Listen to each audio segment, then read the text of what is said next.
তো যে শ্রীরাম রাধে রাধে, ভারত মাতা কি জয়। বড় ভাই আশা করছি সমস্ত পাবলিক ভালো আছে, আর ভালো না থাকলে জবরদস্ত ভালো থাকার চেষ্টা করবে। যদি এই চ্যানেল নতুন থাকো তাহলে বড় ভাই গড় করবে, ভিডিওটা দেখবে, যদি মনোরঞ্জন লাগে তাহলে সবকিছু করবে। তো পরিষ্কার গল্প। তো কাকা তুমি ইন্ট্রো লাগাও, সেই লেভেলের ভিডিও হবে। Namaskar. Welcome to Saurav Editing Purulia. Please one like and one comment. Please support and share your friends. Preview.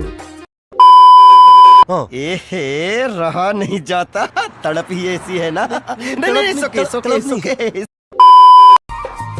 Hello, বলো কি বলছো? কার সাথে ব্যস্ত? যারের সাথে ব্যস্ত তাকে তোমাকে বলতে হবে নাকি? আমি তোমার বয়ফ্রেন্ড, আমার নাই তো কাকে বলবো? শোনো, আমি একটা অন্য ছেলেকে ভালোবাসি, সেই কথাটা তোমাকে আমি বলিনি, তার জন্য সরি, ঠিক আছে? যাই হোক, তুমি তো বলে দিলে যে তুমি অন্য কাউকে ভালোবাসো। এটা আমি একটু বুঝতে পারছি না, তোমার ওই মিষ্টি মিষ্টি কথা ভুলে থেকে যায়। মিষ্টি কথায় রে জাতি ভুলে যত সব দুঃখ আমার কপালে বিনা বলে গেলি চল